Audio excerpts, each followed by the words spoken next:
తెలుగుదేశం పార్టీకి అనుబంధంగా తెలుగు సాంకేతిక నిపుణుల విభాగం ఏర్పాటైంది. ఈ సంస్థను టీడీపీ అధ్యక్షుడు నారా చంద్రబాబు నాయుడు ఎన్టీఆర్ ట్రస్ట్ భవన్ లో ప్రారంభించారు. ఆ కార్యక్రమాన్ని ప్రత్యక్ష ప్రసారంగా చూద్దాం.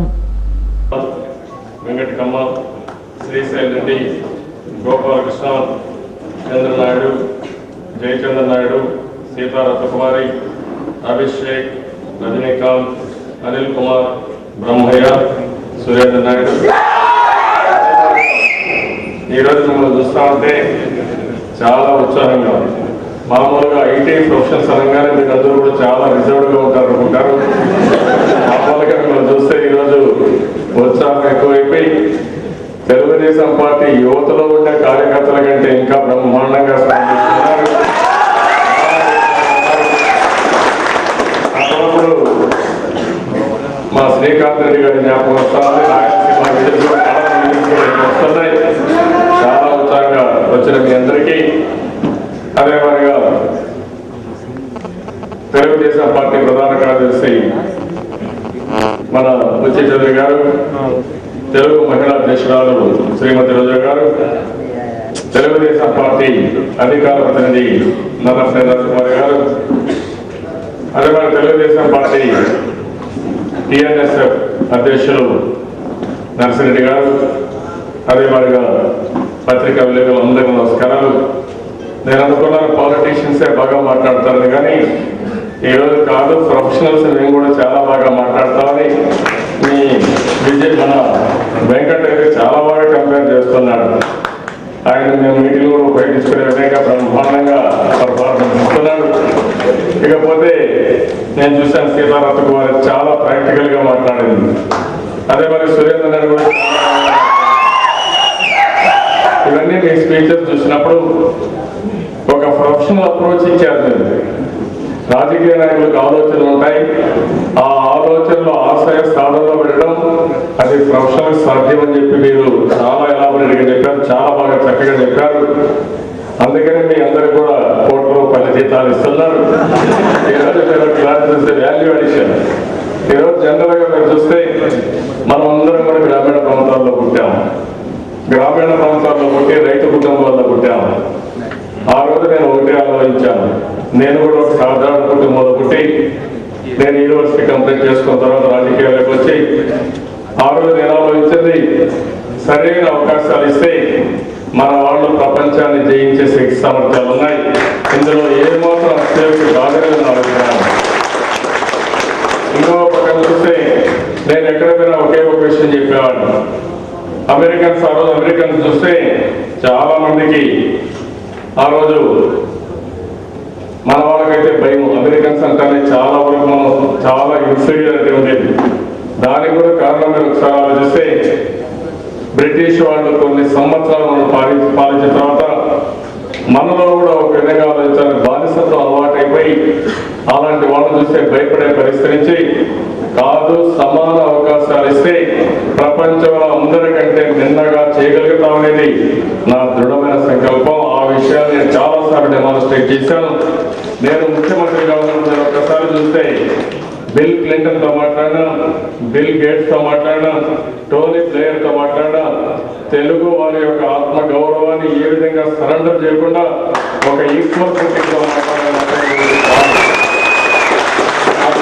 చూస్తే నేను 15 సంవత్సరాల క్రితం చెప్పాను, భారతదేశం అగ్రదేశాలతో సమానంగా ఉంటుంది, భారతదేశం కూడా 10% గ్రోత్ రేట్ వస్తుంది. ఇంకా చైనా మనం ఆలోచిస్తున్నాం, చైనా కంటే ఎక్కువ వనరులు ఉన్నాయి, ఎక్కువ తెలివితేటలు ఉన్నాయి.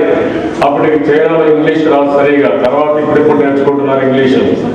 ఎందుకంటే రెండు విషయాలు మీరు చూస్తే నా యొక్క ఆ రోజు కూడా నేను చెప్పేవాడిని, బ్రిటిష్ వాళ్ళు అన్ని దోచుకున్నారు కానీ ఒక్కటి మాత్రం వదిలిపెట్టిపోయారు, ఇంగ్లీష్ భాష మాత్రం వదిలిపెట్టిపోయారు, దాని విషయంలోపోయారు. ఆ ఇంగ్లీష్ భాష ఈరోజు బాగా ఉపయోగపడింది. స్వతహాగా మనందరం కూడా మ్యాథమెటిక్స్ లో చాలా స్ట్రాంగ్ గా ఉంటాం. ఫార్చునేట్లీ ప్రపంచంలో ఇన్ఫర్మేషన్ టెక్నాలజీ రావడం, అది కూడా ఎవరు ప్రమోట్ చేయలేదు పాలిటీషియన్స్ ఈ దేశంలో. ఏదో కాస్త కూస్త ప్రమోట్ చేస్తే నేనే ప్రమోట్ చేశాను, రైతు గురించి మాట్లాడితే నేనే మాట్లాడాను. అది కూడా 15-20 సంవత్సరాల మాట్లాడాను. అయితే ఇది చూసినప్పుడు నాకు ఒకటి ఆలోచించాను. ఆ రోజు కూడా నేను చెప్పేది ఈ రెండు కూడా డెడ్లీ కాంబినేషన్. అదే మరి అమెరికా కానీ ఏ దేశంలో లేనటువంటి యువత ఈ దేశంలో ఉన్నారని చెప్పి ఆలోచించాను. నాలెడ్జ్ సొసైటీని తయారు చేయాలి. మనమంతా కూడా పేద కుటుంబాల్లో పుట్టిన సమాన అవకాశాలు ఇచ్చి బాగా చదివిస్తే బ్రహ్మాండంగా రాణిస్తానని నా అభిప్రాయం. అందుకనే మీరు చూస్తే 9 సంవత్సరాలు నేను ఛాలెంజ్ చెప్తున్నా, భారతదేశంలో ఏ రాష్ట్రంలో ఎన్ని కాలేజీలు రాలేదు. నెంబర్ ఆఫ్ ఇంజనీరింగ్ కాలేజెస్ 8,000 నుంచి 1,00,000 సీట్లు పెంచాం. 30 సీట్ల నుంచి 300 కాలేజీ, 30 కాలేజీల నుంచి 300 కాలేజీలు చేశాం. మెడికల్ కాలేజీలు కానీ మీరు ఏ ఇన్స్టిట్యూషన్ తీసుకున్నా బెస్ట్ ఇన్స్టిట్యూషన్స్ ఆంధ్రప్రదేశ్లో వచ్చాయి. ఐఎస్బీ వచ్చేది ఎవరు ఉందని ఎగతాళి చేశారు. ఐఎస్బీ గురించి మాట్లాడితే అంత మునుపంతా కూడా ఐఎస్బీ కావాలంటే ఎక్కడికో పోయేసి బిజినెస్ స్కూల్స్ అబ్రాడ్ చదువుకునే పరిస్థితి నుంచి అబ్రాడ్ నుంచి హైదరాబాద్ లో చదువుకునే పరిస్థితి తీసుకొచ్చామంటే తెలుగుదేశం పార్టీ సాధించిన విషయం. ఇంకో పక్కన చూస్తే ఐఎస్బీలో మామూలుగా అయితే అంత జీతాలు వచ్చే పరిస్థితి లేదు. మనకే ఆశ్చర్యం వేస్తుంది. ఐఎస్బీలో 9 నెలల సంవత్సరం ఎంబీఏ చేస్తే 1 కోటి రూపాయలు ఈరోజు ప్లేస్మెంట్ వచ్చే పరిస్థితి వచ్చిందంటే అది ఏ విధంగా మనం కొత్త ప్రకారం తీసుకోవాల్సిన అవసరం ఉంది. ఇలాంటి అనేక కార్యక్రమాలకి నాలెడ్జ్ సొసైటీకి నేను ఆ రోజు నాంది పలికాను. అదే మరిగా ఐటీనే కాకుండా బయోటెక్నాలజీ. నేనేదో చాలా మంది ఐటీకే కన్ఫైడ్ చేస్తున్నారు కానీ నేను ఆలోచించాను, ప్రపంచం మొత్తం ఏ విధంగా ముందుకు పోతా ఉంది, ఈ ప్రపంచంలో రాణించాలంటే ఎలాంటి ఉద్యోగ అవకాశాలు ఉన్నాయి, వారికి ఏ విధంగా ఎడ్యుకేషన్ క్వాలిఫికేషన్ ఇవ్వాలని అవన్నీ ఆలోచించాం. ఆ అన్ని ఆలోచించిన తర్వాతనే యూ నేమ్ ఎనీథింగ్ ఆ రోజు నేను చేపట్టిన కార్యక్రమాలు ఈ రోజు రిచ్ డివిడెండ్స్ పే చేస్తున్నాయంటే అది దూరదృష్టితో తెలుగుదేశం పార్టీ ఆలోచించాల్సిన కాదు.